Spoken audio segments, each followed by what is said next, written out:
Angie? Some things just go ahead regardless of the weather, and this is one of those things. For the past 4 years here on Breakfast, we've been following the story of Andy, Mike and Tim, three dads who each lost a daughter to suicide. The trio since then have embarked on a number of walking challenges to raise money and awareness for suicide prevention, and today their latest challenge gets underway in Anglesey. Let's go to our reporter Alison Freeman, who's with them all this morning. Oh, well, the setting there is very beautiful. I know you've had some challenging conditions a bit earlier. Yeah, I mean, it's like four seasons on one day, isn't it? Look now out over, you can actually see beautiful Ynys Bay, which is the starting point for this, the fourth walk by the three dads. They're going to be walking 130 miles in 7 days to raise awareness of the issue of suicide amongst young people. It seems like it's all very quiet, but it's not. Let's look around here. Let's give a big cheer for the dads, guys. Can't keep going. More. So we're going to be setting the dads off very shortly. But first, I've been taking a little look back at what's been happening over the past 4 years and their journey to get here. It's always been about walking and talking. The three dads, Tim, Andy and Mike, who each lost a daughter to suicide, Emily, Sophie and Beth. Brought together by their loss, they first set out on what's become an unbelievable journey in October 2021.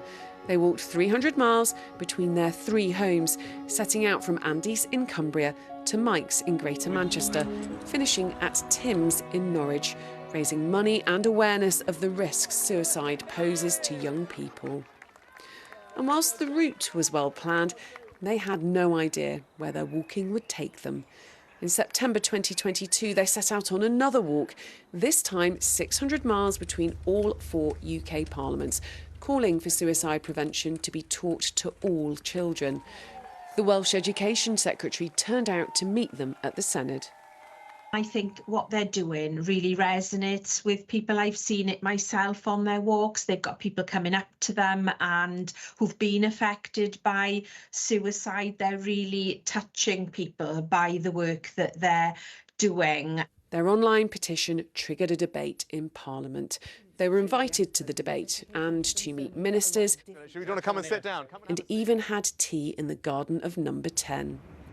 But they hadn't finished walking. In April last year, they set out on their third walk, 500 miles between the offices of the suicide prevention charity Papyrus, coming face to face with the now Prime Minister along the way. So our question is, why aren't we talking to them about it? So that's all we're asking.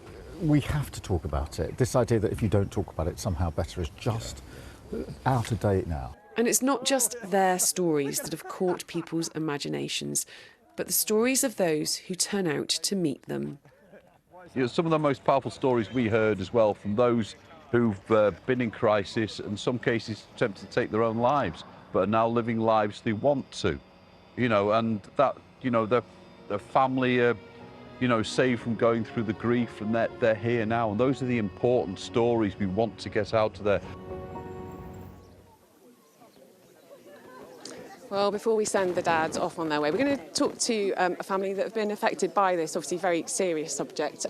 Linda and Andy, thank you so much for joining me this morning. Just tell me a little bit about your son Leonard, who took his own life. He was 22, heart and soul of the party, very intelligent, had his life ahead of him. So look, you've both turned out today. Thank you for joining us. I know it's so difficult to talk about. Why is it important that you are here today supporting the dads? Unfortunately, we can't change our own circumstances, but like the three dads, it's a case that we want to change the circumstances for other families and communities and keep them together. So we all need to use the word suicide and talk openly about it. A very clear message there for you. You say, you know, life and soul of the party, you miss him. Every day. Lovely. Thank you so much for taking the time to talk to us today. We're going to crack on. I know you're going to stay in the crowd, aren't you, to see them off. Thank you so much. Andy, just one example of why it's important that you're just doing what we're doing. You know, we know that it's a great crowd, everyone's a great atmosphere, but this is about your girls and people like Leonard, Andy and Linda, isn't it? Well, we didn't choose to come down this route, did we? We didn't choose to come down this way at all. But once we've been thrown into it and actually started to talk about our experiences and our loss and how it's affected us, and realised that it can make a difference to other people, you can't stop. You know, because of the profile we've accidentally created, so many people reach out to us and tell us the difference we've made to them, that they've been introduced to Papyrus, Prevention of Young Suicide, or other charities, and they've reached out and helped their young people. So once you've found that out, you can't really stop. We know, don't we, a big point of this is raising money. We'll talk about that in a moment. But also, you are calling for every child to be taught about suicide so that they've got the coping skills, aren't you, Mike? 100%. You know, with what we've learned over the last few years is we need to get upstream. We need to equip our young people with the life skills they need to be able to keep themselves safe. You know, we need happy, resilient children who know how to cope with the issues that are involved with mental health. You know, at the end of the day, we get upstream, equip our young people with the life skills, and they'll carry these life skills into adulthood, parenthood, and we believe it will make a huge difference. Now, you've always been raising money. It's well over £1 million now, isn't it, Tim? Just tell us about specifically what this walk is hoping to do. So between three of us, £30,000 to then support the emergency appeal that Papyrus have looked at, but it's also about raising awareness in rural communities that Hopeline 247 is there for them. So although there might not be something actually in the village that they're at, or at the coastal community they're at, there is help from Papyrus, the experts, there's professional staff at Papyrus who are there 24/7, staffing suicide prevention helplines to keep people safe and also give suicide prevention advice to concerned others. If you're worried about a loved one, a son, daughter, then you can phone Hopeline 247 and get that suicide prevention advice. You set up our next two guests very well there, Tim. You'd think that was planned, wouldn't you? Right. We've got lovely Mandy and Nicola. You both work for Papyrus, don't you? Just tell us about some of the work that you've been delivering. So we deliver training so that we can equip people out in the communities, really, to support anyone who's experiencing thoughts of suicide. Because the more we talk about suicide, the better, really. It just takes the power out of the word, really, doesn't it? And makes people more comfortable to talk about it. What do you think of these guys? Oh, maen nhw'n brilliant. They're brilliant. So just cofiwch am gobaith. So remember about hope. There is hope for people who need that support. Beautiful. Thank you, Jed. We'll just go to Jed, who's in charge of Papyrus. Yeah, how important is it that we still got the dads out there walking their fourth challenge? Well, I'm delighted now it's dried up and it's brightened up because I'm soaked.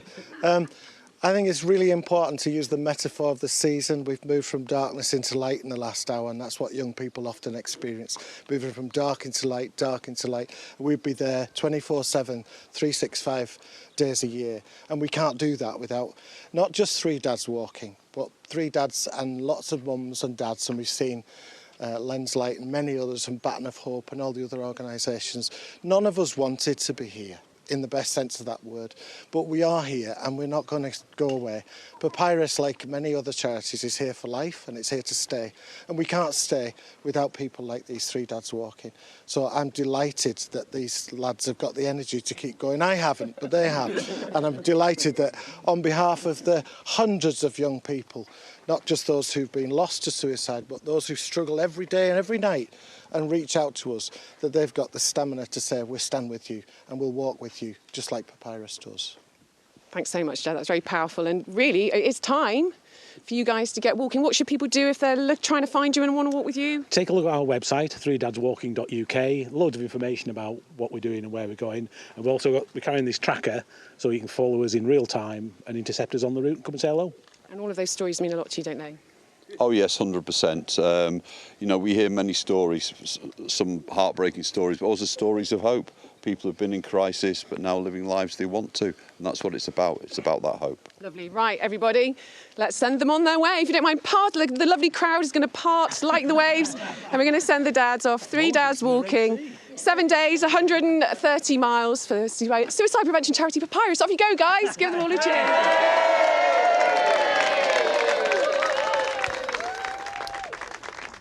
And off they go. Good luck on the walk that lies ahead.